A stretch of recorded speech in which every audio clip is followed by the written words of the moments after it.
যেমন ইমাম শাফিঈ রাহমাতুল্লাহি আলাইহি বলেন, তিনি বলেন আল্লাহ রাব্বুল আলামিন যদি কোরআন কারীমের ভিতরে 1 থেকে 114 সূরা না দিয়ে শুধুমাত্র যদি সূরাতুল আসরটা নাযিল করে দিতেন, সূরাতুল আসরটা শুধু যদি অবতীর্ণ করে দিতেন, তাহলে মানব জাতির হেদায়েতের জন্য সূরাতুল আসরটাই যথেষ্ট হয়ে যেত। সুবহানাল্লাহ। সূরাতুল আসর এত গুরুত্বপূর্ণ। আয়াত আছে কতটি? শব্দ 14টি, আর হরফ 16টি। এই যে এইটুকু কথা জানলেন, এটার দ্বারা লাভ কি হলো? আসেন হুজুর সাল্লাল্লাহু আলাইহি ওয়াসাল্লাম কি বলছেন শুনুন। রাসূল বলছেন, ফাতাআল্লামা আয়াতুম মিন কিতাবিল্লাহি খায়রুল লাক মিন আন তুসাল্লিয়া মিআতা রাকাত। সুবহানাল্লাহ। কেউ যদি কোরআনে কারীমের একটি আয়াত বোঝার চেষ্টা করে, এখনো বোঝে নাই, শুধু আয়াত বোঝার চেষ্টার জন্য বসেছে, আমরা কিসের জন্য বসছি বলেন? কোরআনের দার্সে বসছি কেন? কোরআনের আয়াত বোঝার জন্য। সুবহানাল্লাহ। রাসূল বলছেন, কেউ যদি শুধুমাত্র একটি আয়াত জানার জন্য, বোঝার জন্য কোরআনের দার্সে বসে যায়, দার্সের প্রোগ্রাম বলতে বসে যায়, তাহলে একটা আয়াত যদি সে বুঝতে চেষ্টা করে, তার আমলনামায় 100 রাকাত নফল নামাজ পড়লে যে সওয়াব হতো তা লিখে দেওয়া হয়। এই বসার দাম আছে না নাই? আরো আছে, শেষ হয়নি। কেউ যদি আয়াতটা বোঝে, আয়াত থেকে শিক্ষাগুলো জানার পরে সে যদি আমল করার নিয়ত করে ফেলে, এখনো আমল করেনি, এখানে আমরা বসেছি আয়াত থেকে শিক্ষা বের করব আমল করার নিয়তে, ঠিক না বলেন? এখনো আমল করা শুরু করি নাই, এমন লোকদের জন্য রাসূল বলছেন, খায়রুম মিন আন তুসাল্লিয়া আলফা রাকাত। সুবহানাল্লাহ। আয়াত থেকে শিক্ষা গ্রহণ করার পরে আমলের নিয়ত করে যারা বের হয়ে যাবে, আমলনামায় 1000 রাকাত নামাজের সওয়াব আল্লাহ রাব্বুল আলামিন লিখে দিবে। মানুষগুলো এগুলো বোঝে না, ঠিক না? মানুষ যদি বুঝতো এই জায়গায় 1 ঘন্টা যদি আমি সময় দিয়ে আমার সওয়াবটা হতো, তাহলে মানুষ এই মসজিদে টিকিট কেটে দিত, ঠিক না? আমার বন্ধুগণ, তাহলে সূরাতুল আসর, চলুন মূল তাফসীরের দিকে যাই। আল্লাহ রাব্বুল আলামিন সূরার শুরুতেই বললেন ওয়াল আসর। সুবহানাল্লাহ। সময়ের কসম, ওয়াল তাসমিয়াতান, ওয়াকে আল্লাহ রাব্বুল আলামিন বিভিন্ন জায়গায় কসম করেছেন। যেমন কসম করেছেন ওয়াত-তিনি ওয়াজ-যাইতুনি ওয়া তুরি সিনিন ওয়া হাযাল বালাদিল আমিন। জোরে বলেন আল্লাহু আকবার। 3 ফলের কসম, জলপাই জাইতুনের কসম। কসম হচ্ছে ওই যে তুর পাহাড়, যেখানে মূসা আমার সঙ্গে কথা বলেছিল। আর কসম হচ্ছে বালাদিল আমিনে, যে শহরটাকে আমি পবিত্রময় শহর বানিয়েছি, মানে হচ্ছে মক্কা শহর। সুবহানাল্লাহ। আল্লাহ রাব্বুল আলামিন এখানে কসম করলেন ওয়াল আসর, সময়ের কসম, আসরের কসম। সুবহানাল্লাহ। ইমাম জালালউদ্দিন সুয়ুতী রাহমাতুল্লাহি আলাইহি বলেন, আসর বলতে আল্লাহ বুঝিয়েছেন দাহারকে। দাহার মানে আরবি শব্দ, দাহার মানে হচ্ছে লম্বা যে সময়টাকে বোঝানো হয়। আরবিতে এটাকে বলা হয় তাহাব। আরবিতে কি বলে? তাহাব। যেমন আল্লাহ কোরআনে বলছেন, হাল আতা আলাল ইনসানি হিনুন মিনাদ দাহরি লাম ইয়াকুন শাইআন মাযকুরা। জোরে বলেন আল্লাহু আকবার। মানুষের জীবনে কি এমন যুগ যুগ সময় অতিবাহিত হয় নাই যে সময় মানুষ কর্তব্যের মতো কোনো বিষয় ছিল না। সুবহানাল্লাহ বলবেন না? রাজীব বিন বোরহান আমি ইংল্যান্ড বসে আছি, আমার বয়স 29 বছর আগে রাজীব বিন বোরহান এই দুনিয়ার কোনো কিছুই ছিল না, ঠিক না?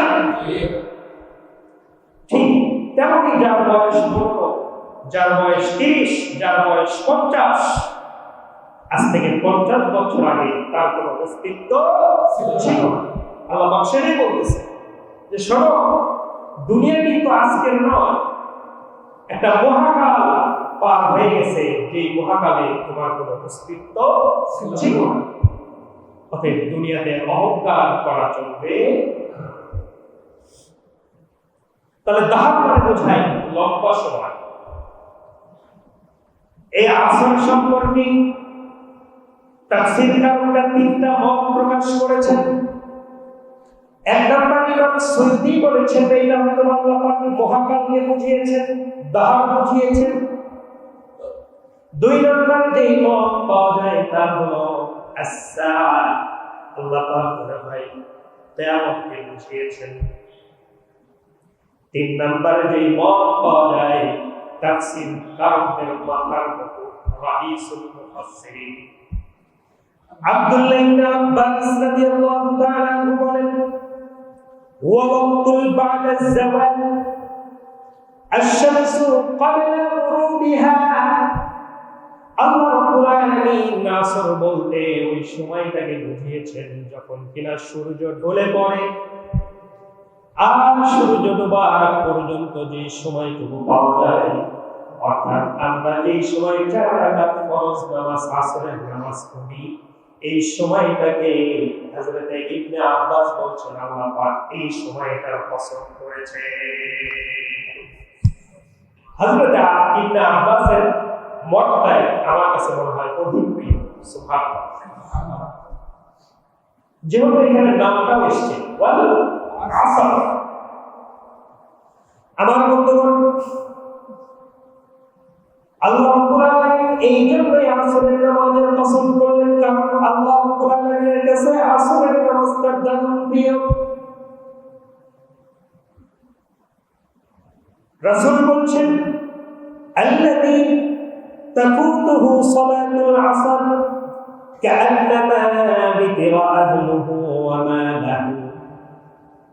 আসরের নামাজটা হচ্ছে এমন, আসরের নামাজ যদি কোনো ব্যক্তির ছুটে যায়, সে যেন দুনিয়ার সকল সম্পদ, বিত্ত বৈভব সে যেন হারিয়ে ফেলল। আসরের নামাজ যদি কারো তরফ হয়ে যায়, হুজুর সাল্লাল্লাহু আলাইহি সাল্লাম বলছেন, সে যেন দুনিয়ার সকল সম্পদ, সন্তান সন্ততি সবকিছু যেন সে হারিয়ে ফেলল। মানে হলো আসরের নামাজ এতটা যে আপনার যা কিছু আছে, যত সম্পদ আছে, তার থেকে এই নামাজের মূল্য অনেক। আল্লাহ রাব্বুল আলামিন বলেছেন, হাফিজু আলাস সালাওয়াতি ওয়াস সালাতিল উসতা ওয়া কুমু লিল্লাহি কানিতিন। বলেন আল্লাহু আকবার। মধ্যবর্তী নামাজটাকে তোমরা মূল্যায়ন করো, হেফাজত করো। মধ্যবর্তী নামাজ বলতে কি বোঝায়? মাঝখানের নামাজ বলতে আসরের নামাজ বোঝায়। 1 নাম্বার হচ্ছে ফজর, 2 নাম্বার যোহর, 3 নাম্বার আসর, 4 নাম্বার মাগরিব, 5 নাম্বার মাঝখানে কোনটা? এই মধ্যবর্তী নামাজকে আমরা আলাদা করি কোরআনে কারিমে উল্লেখ করেছেন, বলেন সুবহানাল্লাহ। কারণ আমাদের সব থেকে বেশি যে নামাজটা মিস হয়ে যায় সেটা হচ্ছে ফজরের নামাজ আর আসরের নামাজ, ঠিক না? বাংলাদেশের লাইফস্টাইলটাও এমন, অফিস আদালতগুলো ছুটি হয় 5টার দিকে, যে সময় কিসের নামাজ হয়? আসরের নামাজ। স্কুল কলেজগুলো সেই সময় বন্ধ হয়, ছাত্ররা বের হয়ে আসে, বাড়ি আসতে আসতে আসরের নামাজটা মিস হয়ে যায়, ঠিক না? ফজরের ক্ষণ গেল পরনি নামাজ, জহরেও ডুবেছিলে শত কাজ, হেলায় খেলায় গেল আসরের গান, হেলায় খেলায় গেল আসরের গান, মাগরিবেও পড়লে না নামাজের সাজ, ঠিক না? আমাদের জীবনে এগুলো হবে। আসরের নামাজটা হেলায় খেলায় চলে যায়, খেলাধুলার ভিতরে পার হয়ে যায়, অথচ আল্লাহ রাব্বুল আলামিন আসরের নামাজটাকে বড় মূল্যবান বানিয়ে দিয়েছেন। কেন? কারণ আছে না? নেই? আছে না? শুনবেন কারণটা কি? কারণ আসরের সময় ফেরেশতারা শিপমেন্ট চেঞ্জ করে, সুবহানাল্লাহ, শিপমেন্ট চেঞ্জ হয়। ফজরের সময় এই ফেরেশতারা দুনিয়াতে ডিউটি করার জন্য এসেছিল, আসরের সময় তারা আরশে উঠে যায়, আসমানে উঠে যায়। আমার বন্ধুগণ, এরপরে রাতের ফেরেশতারা আবার চলে আসে। আল্লাহ রাব্বুল আলামিন ফেরেশতাদেরকে জিজ্ঞেস করেন, ও আমার ফেরেশতারা, তোমরা যে মানুষ বানাতে আমাকে মানা করে দিয়েছিলেন, যে মানুষ আপনি বানায়েন না, আমরাই তো আপনার জিকির করি, ঠিক না বলেন? ফেরেশতারা কিন্তু মানুষ বানানো বাধা দিয়েছিল, ঠিক না? ফেরেশতারা বলে, রব্বুল আলামিন, আপনার বান্দাদেরকে আমি দেখে আসলাম, ওই যে ফজরের সময় গিয়েছি সেই সময় দেখে এসেছি তারা আপনাকে, আপনার জন্য নামাজ আদায় করতেছে, রুকু দিচ্ছে আপনার জন্য, সবকিছু করছে আপনার জন্য। রব্বুল আলামিন, যখন আসরের সময় আমরা আসমানে উঠলাম, সেই সময় দেখি তারা আসরের নামাজ আদায় করতেছে, বলেন আল্লাহু আকবার। আল্লাহ রাব্বুল আলামিন মনে মনে খুশি হন, মনে মনে আল্লাহ পাক চিন্তা করেন, ও আমার ফেরেশতারা, তোমরা এই মানুষ বানাতে আমাকে মানা করেছিলে, দেখো মানুষগুলো আমাকে না দেখে তারা আমার ইবাদত করে। সুবহানাল্লাহ। আমার বন্ধুগণ, বলছিলাম আমাদের বাংলাদেশের লাইফস্টাইলটা এমন, অফিস আদালতগুলো আসরের সময় শেষ হয়ে যায়, বাড়িতে আসতে আসতে আসরের নামাজ শেষ। অথচ বিশ্বের সুখী দেশের ভিতরে সব থেকে যে দেশটাকে সুখী দেশ মনে করা হয়, ইউরোপের একটা দেশ ফিনল্যান্ড, শোনেন তাই না? কয়েকদিন আগে পত্রিকায় এসেছিল বিশ্বের সব থেকে সুখী দেশ হচ্ছে ফিনল্যান্ড। কথা বলতে গেল কেন? তাদের লাইফস্টাইল একটা আর্টিকেল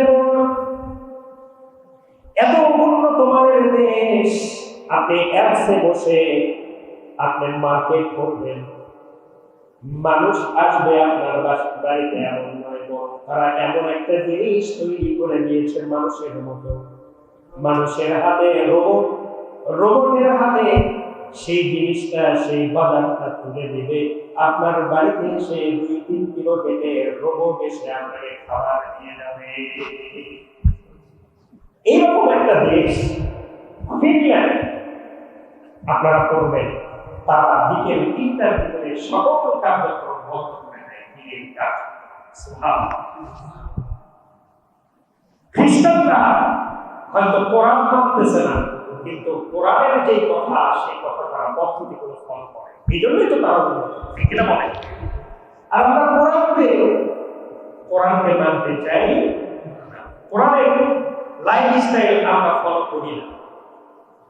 তারা মানে early to bed and early to rise, তাড়াতাড়ি বেডে যাও, ঘুমাও এবং তাড়াতাড়ি ঘুম থেকে ওঠো। এটা ওদের কথা, আসলে ওদের কথা নয়, এটা হচ্ছে কোরআনের কথা, সাল্লাল্লাহু আলাইহি ওয়াসাল্লামের কথা। সুবহানাল্লাহ। আর বাঙালিরা ঘুমায় কোন সময়? ঢেলে দেয় কোন সময়? রাত 2টার সময় ঘুম আসে, ঠিক না? রাত 2টার সময় ঘুমায়, আর সে তাহাজ্জুদ করে ঘুমাইছে এমনটাও আর কিন্তু না, ঠিক না বলেন? ওই সময় ওনার ফোনটি মাস শেষ হয়।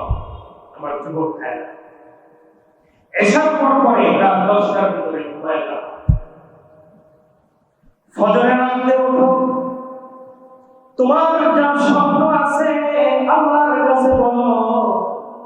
আল্লাহ রাব্বুল আলামিন ছাড়া তোমার ইহ জগৎ এবং পরজগতের স্বপ্ন কেউ বাস্তবায়ন করতে পারবে না, ঠিক না? আমার বন্ধুগণ বলছেন আসরের নামাজটা আল্লাহর কাছে তেমন প্রিয়। এই আসরের নামাজ হযরত সুলাইমান আলাইহিস সালামের উপর ছিল ফরজ। সুবহানাল্লাহ। এক ওয়াক্ত নামাজ, এই আসরের নামাজটাই শুধু ফরজ ছিল। এই আসরের নামাজের জন্য হযরত সুলাইমান আলাইহিস সালামকে আল্লাহ রাব্বুল আলামিন এমন একটা তখতা দিয়েছিলেন, এমন একটা সিংহাসন দিয়েছিলেন, যে সিংহাসন সকাল থেকে নিয়ে সন্ধ্যা পর্যন্ত 1 মাসের পথ অতিক্রম করতে পারত। দুনিয়াতে কি এমন কোন প্লেন নাই কিন্তু যে সকাল থেকে সন্ধ্যা পর্যন্ত 1 মাসের পথ যাবে? আছে আছে।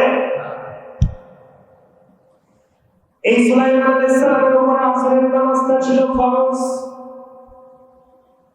তিনি পৃথিবীর বাদশা ছিলেন। আল্লাহ রাব্বুল আলামিন 4 জন মানুষকে পৃথিবীর বাদশাহী দান করেছিলেন। কয়জন? 2 জন ছিল বেঈমান আর 2 জন ছিল ঈমানদার। 2 জনের ভিতরে যারা বেঈমান ছিল তাদের একজনের নাম ছিল বখতে নাসর, আরেকজনের নাম ছিল নমরুদ। আর ঈমানদারদের ভিতরে যে 2 জনকে পুরো পৃথিবীর বাদশাহ আল্লাহ পাক দিয়েছিলেন, এর ভিতরে যুলকারনাইন, তিনি ছিলেন ঠিক পুরো পৃথিবীর বাদশাহ। সুবহানাল্লাহ।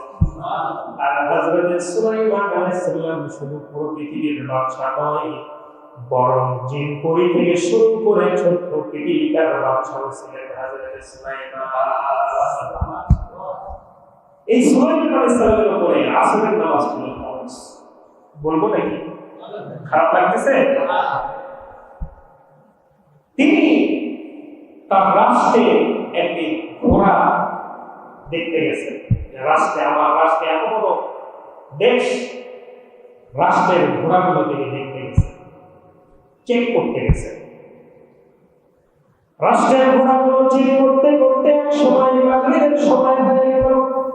আসরের নামাজ তিনি পড়তে পারলেন না। কোরআন সাক্ষ্য দিচ্ছে হাত্তা তাওয়াত্তি হিজাব, সূর্যটা হিজাব দিয়ে ভেঙে গেল, অর্থাৎ সূর্যটা ডুবে গেল। পয়গম্বর সুলাইমান আলাইহিস সালামের আসরের নামাজ কাজা হয়ে গেল। আসরের নামাজ যখন কাজা হয়ে গেল, তিনি রাগে ক্ষোভে তিনি দেখছেন যে আল্লাহ রাব্বুল আলামিন আমাকে বানালেন, যে আল্লাহ রাব্বুল আলামিন আমাকে এই পৃথিবীর বাদশাহী দান করলেন, সেই আল্লাহ রাব্বুল আলামিনের হুকুম ছিল আমার উপরে নামাজটা, আমার উপরে ফরজ ছিল, আমি নামাজটা আদায় করতাম না, মাত্র 1 ওয়াক্ত নামাজ। কোন নামাজ বলেন? আসরের নামাজটা আমার উপরে ফরজ ছিল। ঘোড়া দেখতে গিয়ে, ঘোড়া চেক করতে গিয়ে আমি আমার রবের হুকুমটা অমান্য করে ফেললাম। এমন রাগে ক্ষোভে তিনি সবাইকে ডাক দিয়ে বললেন, রাষ্ট্রের যত ঘোড়া আছে আমার সামনে নিয়ে আসো। সূরাতুল কাসাস সাক্ষ্য দিচ্ছে, কোরআনুল কারীম সাক্ষ্য দিচ্ছে, হযরত সুলাইমান সেদিন কি করেছিলেন? রুদ্দুহা আলাই ফাতাফিকা রাসহান বিসসুকি ওয়াল আ'নাক।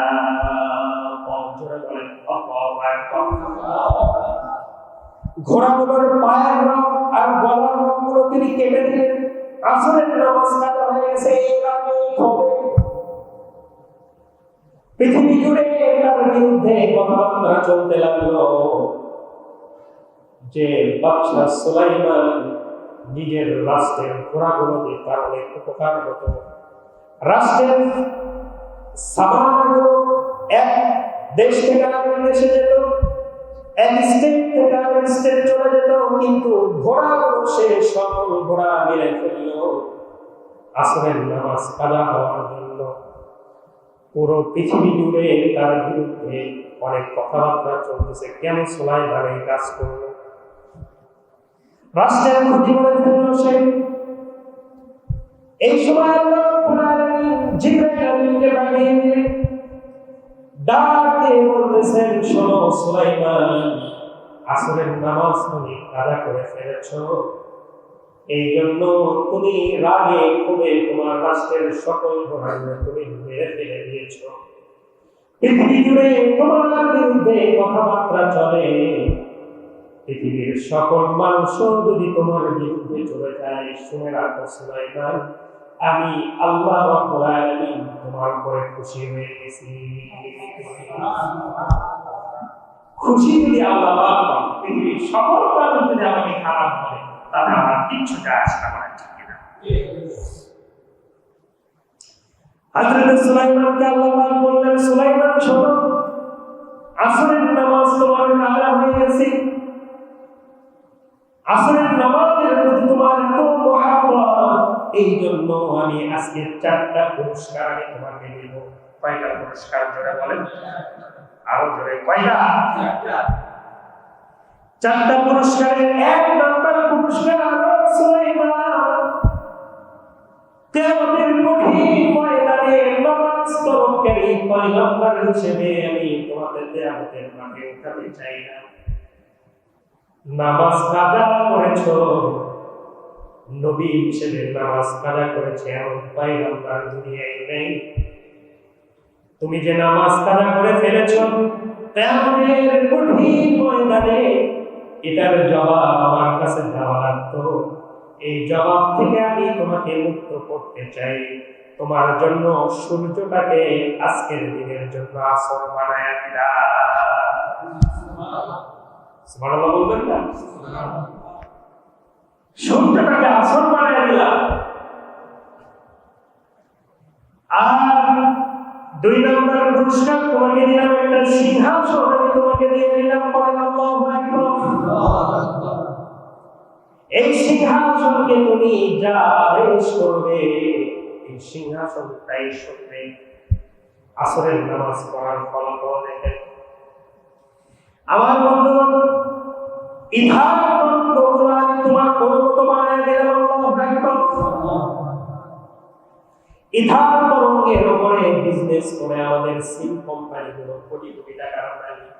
কথা বলবেন, সর্বপ্রথম এই ইথার তরঙ্গ আল্লাহ রাব্বুল আলামিন সবার আগে হযরত সুলাইমান আলাইহিস সালামের অনুমত করে দিয়েছিলেন। ওয়া আসাল্লা লাহু আইনান বিকুর, জোরে বলেন আল্লাহু আকবার। এই সিংহাসন, ও সুলাইমান, তুমি এই সিংহাসন সকাল থেকে নিয়ে সন্ধ্যা পর্যন্ত 1 মাসের পথ অতিক্রম করতে পারবে।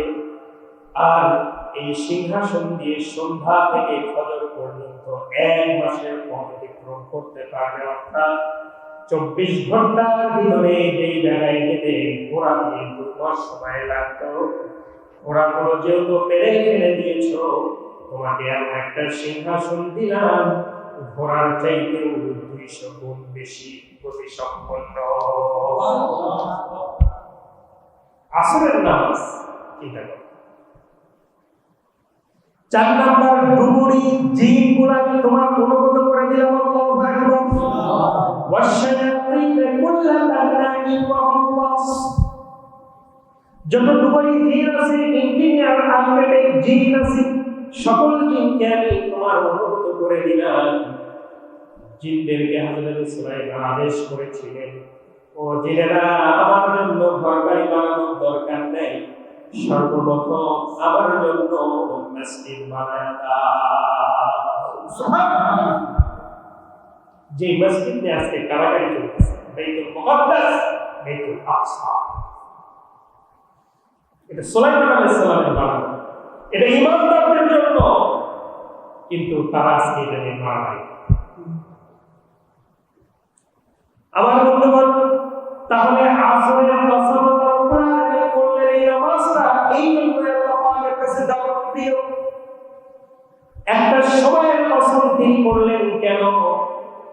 আমার বন্ধুগণ, যারা কিনা আসরের নামাজ কাজা করবে না, আসরের নামাজের যারা হেফাজত করবে, যারা আসরের নামাজ পড়বে, তাদের কঠিন ময়দানে যেই দিনটা হবে 50,000 বছরের লম্বা একটা দিন, আসরের নামাজ যেই ব্যক্তি নিয়মিত করবে, কাজা করবে না, আসর থেকে মাগরিব পর্যন্ত যে অল্প সময় পাওয়া যায়, কিয়ামতের কঠিন সেই 50,000 বছরের সময়টা আসর থেকে মাগরিবের মতো তার কাছে মনে হবে। মিস করবে না, আসরের নামাজ মিস করা যাবে না। এক আয়াতের তাফসীর শেষ, যাব আর আয়াতে আমরা শেষ করে দেব কথা বলা, সংক্ষেপে শেষ করি। এরপর আল্লাহ রাব্বুল আলামিন বলছেন, ইন্নাল ইনসানা লাফি খুসর, নিশ্চিতভাবে সকল মানুষগুলো ক্ষতির মধ্যে আছে। নাউযুবিল্লাহ বলেন। এখানে আল্লাহ রাব্বুল আলামিন ইন্নাল কাফিরিন বলেন নেই, ইন্নাল মুনাফিকুন বলেন নেই, ইন্নাল মুশরিকিন বলেন নেই, ইন্নাল মুনাফিকিন পর্যন্ত বলেন নেই, ইন্নাল ইনসান বলেছেন। এর ভিতরে কাফির আছে, মুশরিক আছে, ইহুদি আছে, খ্রিস্টান আছে, মূর্তি পূজক আছে, সকল মানুষকে আল্লাহ পাক বলছেন নিশ্চয়ই সকল মানুষ ক্ষতির মধ্যে আছে।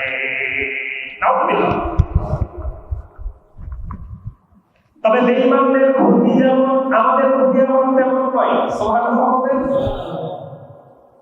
বেঈমানেরা এমন ক্ষতির ভিতরে আছে,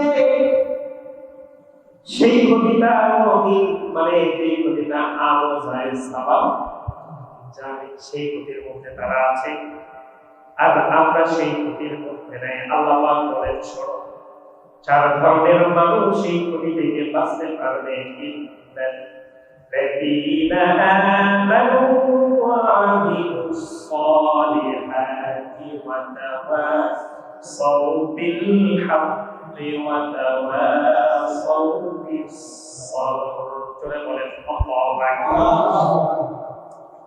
আমার বন্ধুগণ, 1 নম্বর যারা ঈমান আনয়ন করবে, ঈমান আনার মতো ঈমান আনবে, সুবহানাল্লাহ বলেন। সুবহানাল্লাহ।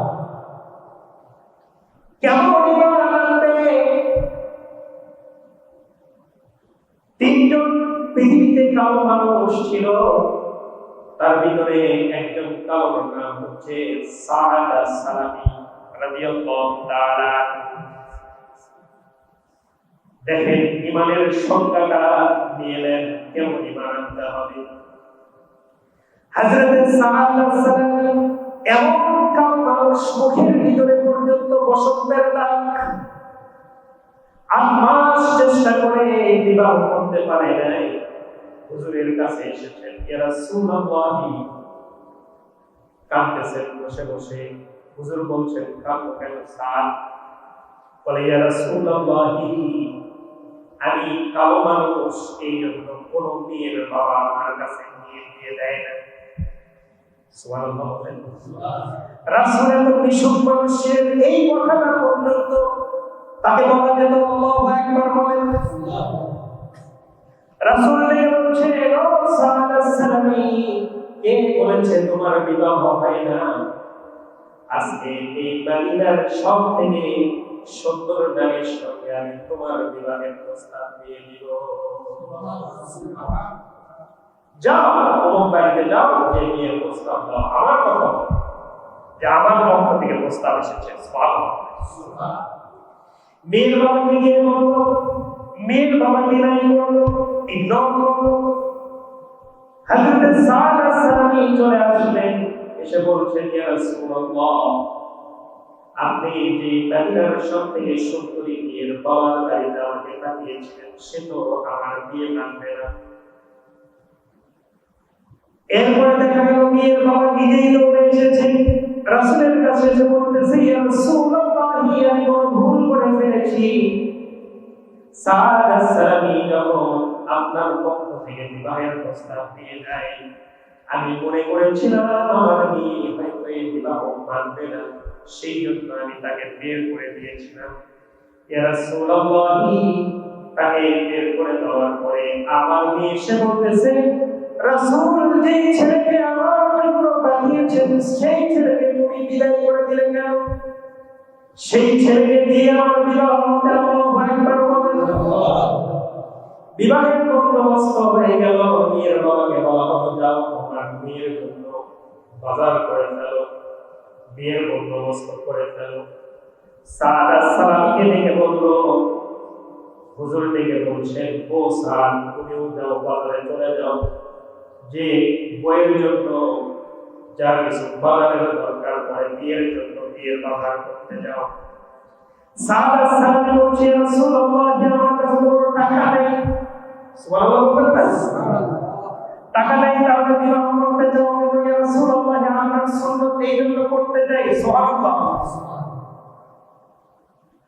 যেহেতু আপনি আমার বিবাহের প্রস্তাব দিয়ে দিয়েছেন, বিবাহের দায়িত্ব যেহেতু আপনার হাতে পড়েছে, ইয়া রাসূলুল্লাহ, আপনি আমার টাকার বন্দোবস্ত করে দিবেন। সুবহানাল্লাহ। হুজুর সাল্লাল্লাহু আলাইহি ওয়াসাল্লাম বলছেন, যাও আমার জামাইয়ের কাছে, উসমানের কাছে যাও, যে বলো 400 দিরহাম দেওয়ার জন্য এটা দিয়ে খবর দিবা। সুবহানাল্লাহ। আর কিছু টাকা দিবে। আরেকজনের কাছে দিয়ে বললেন, নবরান যার নাম ছিল, তিনি কিছু টাকা দান করলেন। বিয়ের বাজার করার জন্য সাদ আস-সালামি চলে গেলেন মদিনার বাজারে। মদিনার বাজারে যখন বিয়ের বাজার করতে যাবেন, একজন পিছন থেকে ডাক দিয়ে বলতেছে, ও সাদ আস-সালামি, তুমি কি জানো না একটু আগে হুজুর সাল্লাল্লাহু আলাইহি ওয়াসাল্লাম জিহাদের ডাক দিয়েছে। সুবহানাল্লাহ। বিয়ের বাজার বাদ দিয়ে দিলেন তিনি, তলোয়ার কিনলেন বিয়ের টাকা দিয়ে, একটা তলোয়ার কিনলেন, একটা ঘোড়া কিনলেন। যে রাত্রিতে তার স্ত্রীর সঙ্গে বাসর হওয়ার কথা ছিল, আলিঙ্গন হওয়ার কথা ছিল, স্ত্রীর পরম ভালোবাসায় মুগ্ধ হওয়ার কথা ছিল, তিনি সেই দিন রাত্রে বাজার থেকে স্ত্রীর বিবাহের জন্য কিছুই কিনলেন না, বাজার কিনলেন না। এক পর্যায়ে জিহাদের সামান নিয়ে তিনি জিহাদের ময়দানে ছুটে পড়লেন। লিল্লাহি তাকবীর, আল্লাহু আকবার বলে তিনি জিহাদের ময়দানে জিহাদ করতে নামলেন। অনেকগুলো কাফেরকে তিনি মেরে ফেললেন। জাহান্নামের দুয়ার মাথায় গিয়ে এক পর্যায়ে কাফেররা তাকে আঘাত করে ফেলল। এক হাতে মেরে দিল, সাদ আস-সালামির এক হাত ধরে আরেক জায়গায় পড়ে গেল, আরেক হাতে মেরে দিল, আরেক হাত ধরে চলে গেল। এরপরে মাথার ভিতরে লাগলো, মাথা স্থির করে আছে আরেক জায়গায়, থর করে আছে আরেক জায়গায়। রাসূল জিহাদের ময়দানে পায়চারি করতে করতে এক পর্যায়ে কালো একটা হাত দেখতে পেলেন। হাত দেখে বলছে, এটা কারো হাত হতে পারে না, এটা হচ্ছে আমার সাদ আস-সালামির হাত। আল্লাহু আকবার। এক পর্যায়ে সাদ আস-সালামি তিনি তার হাতগুলো খুঁজে বের করলেন, সাহাবায়ে ডাকলেন, সাহাবীরা শোনো, একে তো বিয়ে দেওয়ার জন্য আমি অনুমতি দিয়েছিলাম, জিহাদের ময়দানে কেমন করে আসলো? বলে ইয়া রাসূলুল্লাহ, ঈদের বাজার করতে গিয়েছিল ঠিক যে সময় আপনি জিহাদের ডাক দিয়েছেন, ওই বিয়ের বাজারের টাকা দিয়ে সে তলোয়ার কিনেছে, ঢাল কিনেছে, ঘোড়া কিনে জিহাদের ময়দানে এসে শহীদ হয়ে গেছে। তার মাথাটা জোড়া দিলেন রাসূল। সেই দিন আজব একটা ঘটনা তিনি সবাই লক্ষ্য করলেন। মাথা যখন লাগাইলেন, হুজুর সাল্লাল্লাহু আলাইহি ওয়াসাল্লাম সাল্লামের চেহারার দিকে তাকায়, একবার কাঁদে, আবার কিছুক্ষণ পরে হাসে, আবার রাসূল কিছুক্ষণ দেখে আর কাঁদে, আবার কিছুক্ষণ দেখে তারা হাসেন। সাহাবায়ে অবাক হয়ে গেলেন, ডাক দিয়ে বলছেন, হুজুর কোনদিন এমন কোন বিষয়ে আপনার কেন কোন বিষয়ে আমাদের চোখে পড়ে নাই? ইয়া রাসূলুল্লাহ, তার দিকে একবার আপনি দেখে হাসেন, আবার কেন কাঁদেন? রাসূল বলছেন, ও আমার সাথী সাহাবাত সালামি, ঈমানের জোরে বাসর রাত ফেলেছে, এই জায়গায় জিহাদ করতে এসেছে। আমি যখন মনে করি আজকে রাত্রিতে তার স্ত্রীর ভালোবাসায় মুগ্ধ হওয়ার মতো ছিল, বছর রাত্রের নরম বিছানায় থাকার মতো ছিল, কিন্তু শুধুমাত্র ঈমানের শক্তিতে বলিয়ান হয়ে বাসর রাত ছেড়ে দিয়ে, নরম বিছানা ছেড়ে দিয়ে সে যেখানে এসে শহীদ হয়ে গেছে, এইটা যখন আমার মনে পড়ে তখন আমি কাঁদি। আর আমি আমার নবুয়তি চোখে দেখতে যখন পাই যে আমার সাথে জান্নাতের উপর আসমানের দিকে এগিয়ে নিয়ে যাচ্ছে, জান্নাতের ভিতরে তার জন্য বাসর রাতগুলো ফুল দিয়ে সাজানো হচ্ছে, এই দৃশ্যটা যখন আমি দেখতে পাই তখন আমি হাসতে থাকি। ইমানের জোশ চিন্তা করেন, বাসর রাতে তিনি কোথায় গেলেন? জিহাদের ময়দানে গেলেন। এটা ইমানের পাওয়ার ছাড়া যাওয়া সম্ভব না। আর আমরা তো সামান্য সুদের টাকার জন্য মারামারি করি, ইমান করে দিই, ঠিক কিনা? আমাদের ইমানটা হচ্ছে কচু পাতার পাখির উপরে যেমন পাখি নরম করে তেমন, ঠিক কিনা বলেন? অথচ হযরতে বেলালের ইমানটা কেমন ছিল? হযরতে বেলাল রাদিয়াল্লাহু তাআলা আনহু হাবশী গোলাম ছিলেন। তিনি হাবশী গোলাম, আমার বন্ধুগণ, তাকে উমাইয়া কিনে দিয়েছিল। উমাইয়ার সে গোলাম ছিল। এক পর্যায়ে উমাইয়া যখন জানতে পারলো হযরতে বেলাল ইসলাম কবুল করেছেন, তাকে বাড়ির ভিতরে শুয়ে দিয়ে কাঠ চাপাতি হাত পা বেঁধে পিটাতে লাগলো। একজন করে পিটাই, একজনের যখন শেষ হয়ে যায়, সে আর পিটাতে পারছে না, আরেকজনকে পিটাতে বলে আধা মরা করে ফেললো। তারপরেও হযরতে বেলাল লোক তুলে বলেছিলেন আহাদ আহাদ আহাদ, বলেন আল্লাহু আকবার। ইসলামের প্রথম মুয়াজ্জিন তিনি ছিলেন, যার আযান ছাড়া একদিন তো রাসূল সাল্লাল্লাহু আলাইহি ওয়াসাল্লামের কাছে সবাই এসে বললেন, ইয়া রাসূলুল্লাহ, হযরতে বেলাল হচ্ছে ইথিওপিয়ার মানুষ, আফ্রিকার মানুষ। ইথিওপিয়ার মানুষ, আফ্রিকার মানুষ শিন উচ্চারণ করতে গিয়ে সিন বলে, আযানের ভিতরে আশহাদু আল্লাহর জায়গায় আশহাদু আল্লাহ বলে ফেলেন। ইয়া রাসূলুল্লাহ, হযরতে বেলালকে চেঞ্জ করে আমরা আরেকটা মসজিদ নিয়োগ করতে যাচ্ছি, কালকে থেকে সে আযান দিবে মসজিদে নববীতে। ফজরের থেকে সেই সাহাবী আযান দিয়ে দিল।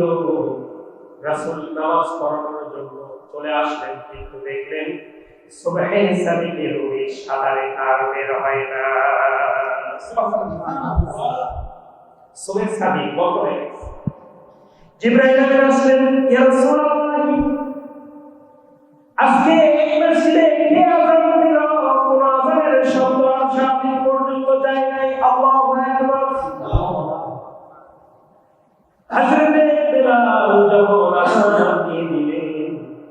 সুবহে সাদিক হয়ে গেল, ফজরের নামাজ হয়ে গেল। কিসের জন্য? কিসের জন্য? কথা বলতে পারতেন না, কিন্তু ইমানের পাওয়ার ছিল। রাসূল যখন মেরাজে গেলেন, জান্নাতের ভিতরে যখন ঢুকলেন, জান্নাতে ঢুকেই দেখেন সামনে হযরতে বেলালের খরমের আওয়াজ শুনলে বলেন আল্লাহু আকবার। হযরতে বেলাল কাঠের খরম দিয়ে করে হাঁটতেন। কাঠের খরমের আওয়াজ যখন শুনলেন, দূরে এসে বললেন, ও বেলাল, আমি যখন জান্নাতে প্রথম ঢুকলাম, আমার আগে আগে ও বেলাল তোমার পায়ের আওয়াজ আমি পেয়েছি। তুমি কি এমন আমল করে বেলাল? বেলাল রাদিয়াল্লাহু তাআলা আনহু বলছেন, ইয়া রাসূলুল্লাহ, স্পেশাল কোন আমল আমার নেই, তবে একটা স্পেশাল আমল আমি করি, তা হলো সকল সময় ওযু অবস্থায় থাকার চেষ্টা করি। ওযু যদি ছুটে যায়, ওযু করার পরে আমি তাহিয়াতুল কদম 2 রাকাত সালাত আদায় করি। এখন প্রশ্ন হলো, হুজুর সাল্লাল্লাহু আলাইহি ওয়াসাল্লাম যে জান্নাতের ভিতরে ঢুকলেন, বেলালের পায়ের আওয়াজ আগে কেন শুনলেন? ঠিক কিনা বলেন? প্রশ্ন আছে না নাই?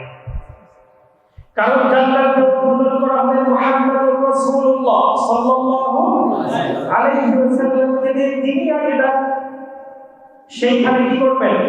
ঢুকবেন। সুবহানাল্লাহ।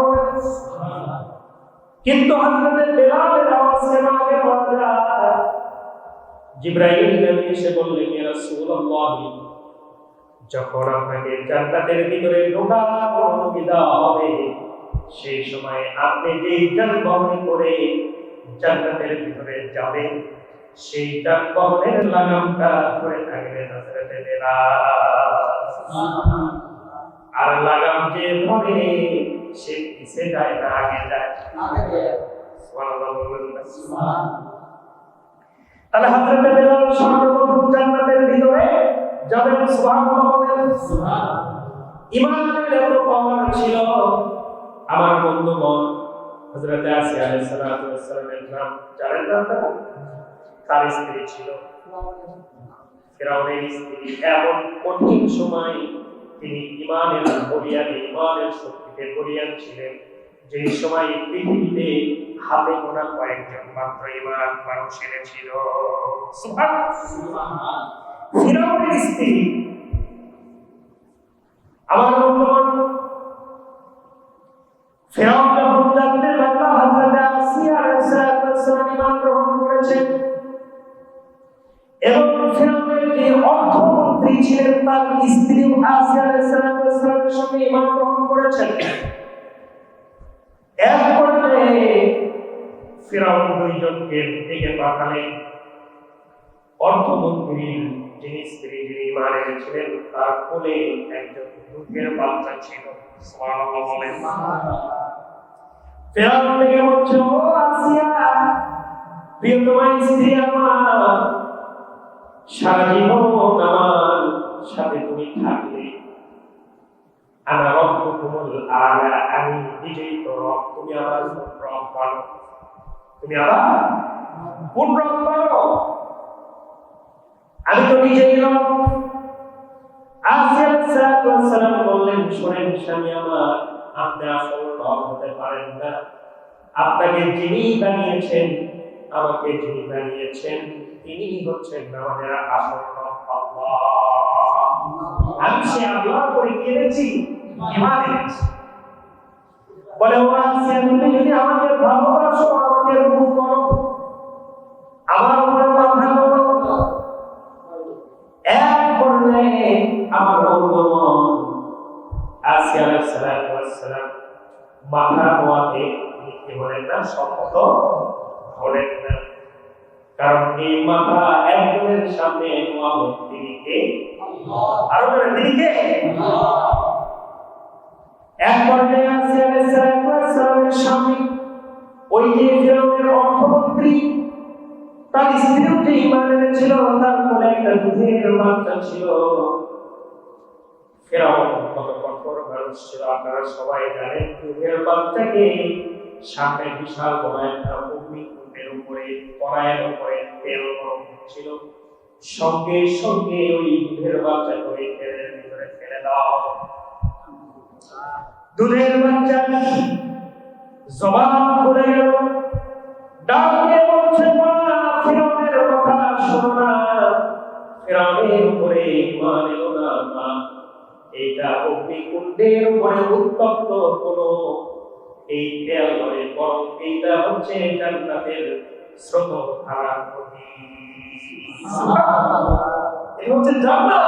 সুবহানাল্লাহ। ঈমানটা বহুগুণে বেড়ে গেল তাদের। সেই অর্থমন্ত্রীর স্ত্রীকেও তার ভিতরে ফেলে দেওয়া হলো হযরত আসিয়াকে ভয় দেখানোর জন্য। এবার আসিয়াকে বলতেছে, ও আমার স্ত্রী, তুমি তো আমার স্ত্রী, তুমি তো আমার প্রিয়তমা স্ত্রী, বলো আল্লাহর উপরে ঈমান এনেও না, বলো আমি তোমার রব, বলো বলো, বারবার এভাবে বলতেছে, তাছাড়া ওই অগ্নিকুণ্ডের ভিতরে নিক্ষেপ করবো। এক পর্যায়ে তাকে উলঙ্গ করে ফেলা হলো, নাউযুবিল্লাহ বলেন, কাঁধের উপরে ফেলে দেওয়া হলো, হাতের ভিতরে পেরেক ফেলে দেওয়া হবে, হাতের ভিতরে পেরেক। হাজার হাজার কোটি কোটি মিশরী মানুষের সামনে হযরত আসিয়া আলাইহিস সালামকে উলঙ্গ করা হয়েছে। আমার বন্ধুগণ, হযরত আসিয়া আলাইহিস সালাম এমন অবস্থায় তিনি আল্লাহর কাছে একটা দোয়া করেছিলেন। কোরআনের আয়াতের ভিতরে আল্লাহ কোরআনের দোয়াটা কোট করে দিয়েছেন, রব্বি বিনি ইনদাকা বাইতান ফিল জান্নাতি ওয়া নাজ্জিনি মিন ফিরআউনা ওয়া আযালিহি ওয়া নাজ্জিনি মিনাল কওমিল যালিমিন। জোরে বলেন আল্লাহু আকবার। রব্বুল আলামিন, তোমার কাছে আমি কোনো কিছু চাই না। ফিরআউনের এই যে আমাকে উলঙ্গ করে ফেলেছে, হাজার হাজার কোটি কোটি মানুষের সামনে আমাকে বেইজ্জত করে ফেলেছে, রব্বুল আলামিন আপনার কাছে আমি কোনো কিছু চাই না। এই ফিরআউনের জুলুমের হাত থেকে আপনি আমায় বাঁচায় দেন। আপনি আপনার পাশে জান্নাতের ভিতরে একটা ছোট্ট ঘর বানায় দেন। মালিক তুমি জান্নাতে তোমার পাশে একটি ঘর বানিয়ে দিও, একটি ঘর বানিয়ে দিও, সে বিভীষিকাময় মহাদিনে তোমার প্রতিবেশী করে নিও। মালিক তুমি জান্নাতে তোমার পাশে একটি ঘর বানিয়ে দিও। চিৎকার করে বলেন আমিন। এই গানটা এমন আসে থেকে এই গানটা এসেছে, বলেন আল্লাহু আকবার। ৫,০০০ বছর আগের ঘটনা। ঈমান আনার কারণে আজকে ৫,০০০ বছর পরে যিনি আসিয়া আলাইহিস সালামের ঘটনাই মেসেজে বসে আমরা বলতে পারছি, ঠিক না? ঈমানের শক্তি। এই জন্য ঈমানের উপরে আমাদের কি থাকতে হবে? অটল। ইল্লাল্লাযীনা আমানু, যারা ঈমান এনেছে তারা কিসের মধ্যে নাই? ক্ষতির মধ্যে নাই। ওয়া তাওয়াসাউ বিল হক, পরস্পর যারা সত্যের দাওয়াত দেয় তারা ক্ষতির মধ্যে নাই। সুবহানাল্লাহ। পরস্পর যারা কিসের দাওয়াত দেয়? সত্যের দাওয়াত দেয়, হকের দাওয়াত দেয়। হকের দাওয়াত কোথায় থেকে? হকের দাওয়াত দিতে হবে এই মসজিদের মাঠ থেকে, ঠিক কিনা বলেন? হকের দাওয়াত দিতে হবে তাফসীর মাহফিলের সেই স্টেজ থেকে। হকের দাওয়াত দিতে হবে স্কুল কলেজ ইউনিভার্সিটির সিলেবাস থেকে, ঠিক কিনা বলেন? হকের দাওয়াত দিতে হবে বাংলাদেশের জাতীয় সংসদ থেকে। ঠিক না? কিন্তু সেটা কি আজকে হচ্ছে? আমরাই তো হকের দাওয়াত দিতে অনেক বাধা পাই, ঠিক না? বলে মসজিদের ব্যাপার এটা হচ্ছে হকের ব্যাপার, কিন্তু আজকে আমরা দেখতে পাচ্ছি মসজিদে হুজুর যদি জুমার দিনে সুদের ব্যাপারে কথা বলে আসে, দেখা যায় দায়িত্বশীল একজন হুজুর আর বলতে পারে না। সভাপতি সাহেব সুদ খায়, হুজুর আর সুদের ব্যাপারে বলতে পারে না। পরের দিন পরের জুমাতে খতিব সাহেব আবার সুদের ব্যাপারে বয়ান ঠিক করে আসে, এসে দেখে কেশিয়ার সাহেব পাশে বসা, যিনি আগে পুলিশের ইন্সপেক্টর ছিল। ওনার কথা কেন? সারা জীবন সুদ খাইছে, ঠিক কিনা বলেন? এইভাবে করে হকগুলো আমাদের হেরে যাচ্ছে। বইয়ের সিলেবাসের ভিতরে কোনো হক কথা নাই, বরঞ্চ সেখানে শিক্ষা দেওয়া হচ্ছে আগে নাকি আদম যুগের মানুষ নাকি পাগল ছিল, ঠিক কিনা বলেন? হকের দাওয়া আছে নাকি? কত বছর ট্রান্সজেন্ডারের কথা এর ভিতরে ঢুকায় দেওয়া হয়েছে। ক্লাস 6 এর ছাত্রদেরকে ট্রান্সজেন্ডারের দিয়ে তাদেরকে দিয়ে দেওয়া হচ্ছে। হকের কথা আছে নাকি এখানে? সংসদেও হকের কথা নেই, কিন্তু আল্লাহ রাব্বুল আলামিন বলছেন, শোনো, ক্ষতি থেকে যদি বাঁচতে চাও মসজিদের ব্যাপারে হক কথা বলো, তাফসীর প্রোগ্রামগুলোতে হক কথা বলো, সংসদে হক কথা বলো, বইয়ের সিলেবাসের ভিতরে হক কথা ঢোকায় দাও। আল্লাহু আকবার। পরস্পরকে হকের দাওয়াত দিয়ে দাও। হকের দাওয়াত যদি না দিতে পারো ক্ষতিগ্রস্ত থেকে বাঁচতে পারবে না, ঠিক না? আসেন সংক্ষেপ করি।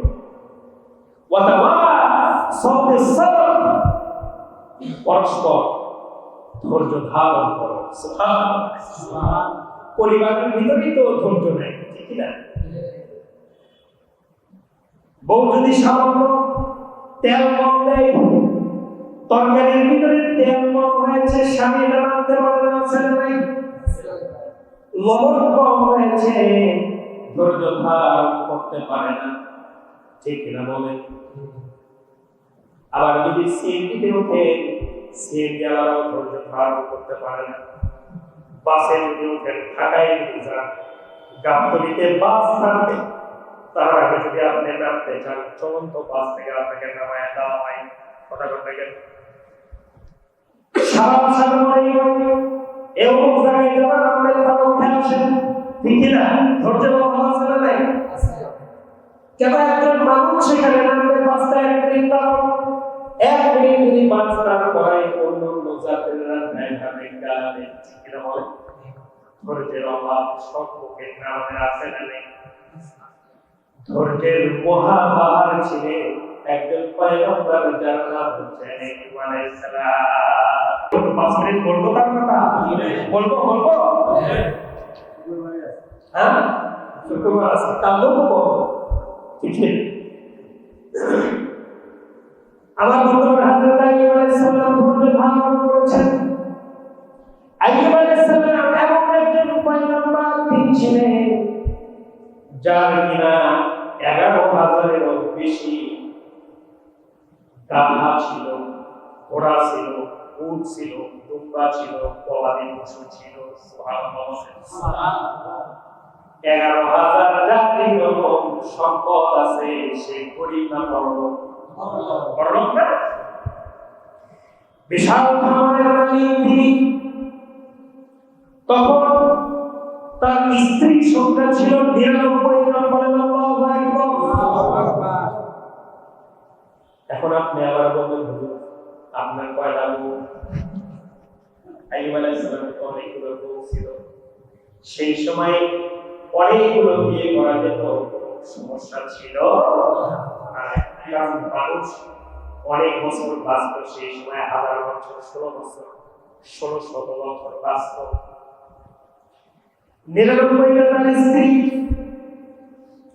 বিশাল পরবর্তী মানুষ পয়গম্বর আলাইহিস সালাম ইসলামের দাওয়াত দেন, অনেকে কবুল করেছে, কিন্তু এক পর্যায়ে পয়গম্বরের গায়ের উপরে দুরারোগ্য রোগ চলে আসলো, যে রোগের পৃথিবীতে কোনো চিকিৎসা নাই। চিকিৎসা নাই। গ্রামের লোকজন বলল, আইয়ুবকে এখানে রাখা যাবে না, পেশা আক্রান্ত, রোগগুলো যদি ছড়ায় যায় আমরাও মারা যাব। যাও আইয়ুবকে ওই যে বিশাল জঙ্গলের ভিতরে ফেলে আসো।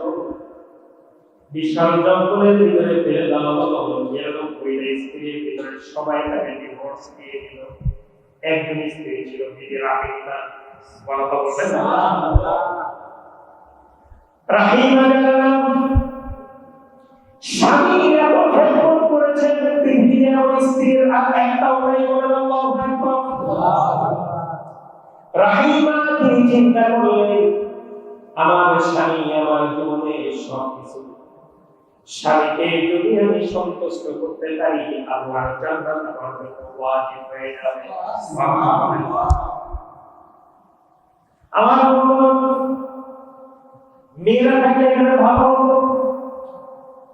একবারে হযরত আইয়ুব আলাইহিস সালামকে জঙ্গলের ভিতরে ফেলে দেওয়া হলো, সাথে বিবি রাহিমা।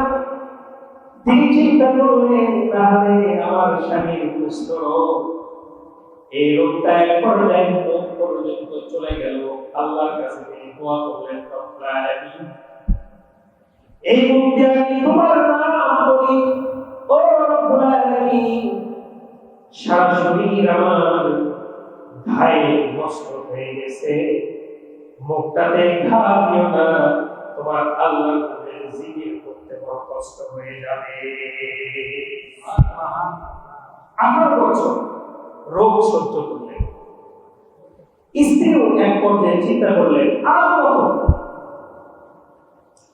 স্ত্রী কি করতেন? সকালবেলা জঙ্গল থেকে বের হয়ে অন্যের বাড়িতে কাজ করতেন। হযরত আইয়ুব আলাইহিস সালাম মাছ গোশত খেতে পারতেন না, ঘা হয়েছে, এই জন্য মাছ গোশত খাওয়া যায় না। ঝাউ খেতে, ঝাউ ভাত, কথা বলবেন, ঝাউ ভাত দিয়ে খেতেন, লবণ দিয়ে যে ভাত খাওয়া হয় তাকে কি বলে? ঝাউ ভাত। ঝাউ ভাত বলে। অন্যের বাড়িতে তিনি গোয়া কাজ করতেন, আর সন্ধ্যাবেলা তিনি হযরত আইয়ুব আলাইহিস সালামের জন্য এক বাটি ঝাউ ভাত নিয়ে আসতেন। নিয়ে সে স্বামীকে খাওয়াইয়া দিলেন, আর সারা রাত তার ঘাগুলো সাফ করে দিতেন, পরিষ্কার করে দিতেন। এইভাবে 18 বছর কেটে গেল। 18 বছর পরে তার স্ত্রী চিন্তা করলেন, আর কত, আমার তো বয়স হয়ে গেছে, আমার তো একটা জীবন, কি করব, আমি আর আইয়ুবের সাথে থাকবো না। সিদ্ধান্ত পাক্কা। লাস্ট দিন তিনি আইয়ুব আলাইহিস সালামের সঙ্গে আর থাকতে চান। আর কত, আসলেই 18 বছর জঙ্গলে। এরপরে ধৈর্যের বাঁধ ভেঙে গেল। অথচ আইয়ুব আলাইহিস সালামের ধৈর্যের বাঁধ এখন ভাঙে। জাবালি স্ত্রী বললেন, শোনেন, একটা বার আল্লাহর কাছে দোয়া করেন যে আল্লাহর পয়গম্বর সুবহানাল্লাহ। আইয়ুব আলাইহিস সালাম এই দিন বললেন, ও আমার প্রাণের স্ত্রী রাহিমা, শোনো, আল্লাহ পাক আমাকে এত ধৈর্য দান করেছিলেন, কত শত বছর আমি তোমাদের সাথে থাকলাম, মাত্র 18 বছর আমাকে দেশের ভিতরে আমি করেছি, দুঃখের ভিতরে আমি করেছি, এত তাড়াতাড়ি আমি ধৈর্য হারাতে চাই না। বলতেছেন না, আমি দোয়া করবো না, কারণ আল্লাহ পাক তিনি তো আমাকে এই রোগটা কি করেছেন, দিয়েছেন, দোয়া করবো না। এক পর্যায়ে তিনি বললেন যে আমি আর তোমার সাথে থাকতে পারবো, আজকে শেষ দিন, সন্ধ্যার দিকে আজকে ঝাউ খাইতে নিয়ে এসে তোমাকে খাওয়াতে আজকে আমি বিদায় নিয়ে নিব, লোকালয়ে আমি চলে যাব। এক পর্যায়ে হযরত আইয়ুব আলাইহিস সালাম সন্ধ্যার আগে দোয়া করলেন, আল্লাহু আকবার বলবেন না? সন্ধ্যা আগে কি দোয়া করলেন আইয়ুব আলাইহিস সালাম?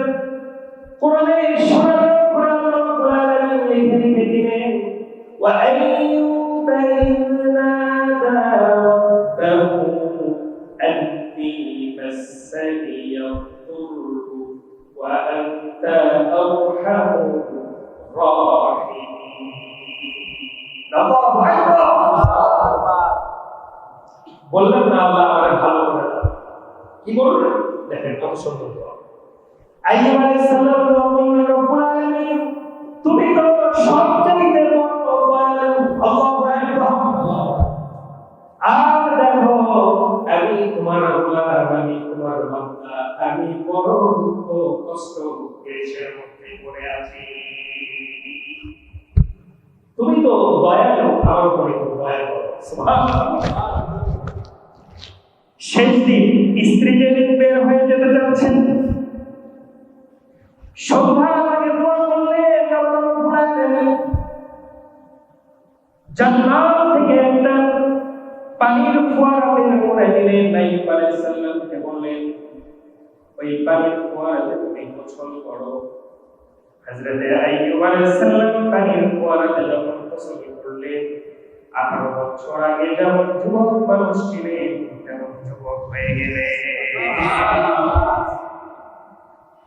রহিমা চলে আসলো সন্ধ্যা হয়ে গেছে আজকে বিদায় বেলা এক পর্যায়ে সেই কুঠির ঘরের ভিতরে যে দেখে স্বামী আইয়ুব আলাইহিস সালাম সেখানে নাই সুবহানাল্লাহ বলেন 18 বছর যেখানে তিনি শুয়েছিলেন সেখানে আর স্বামী আইয়ুব নাই 18 বছর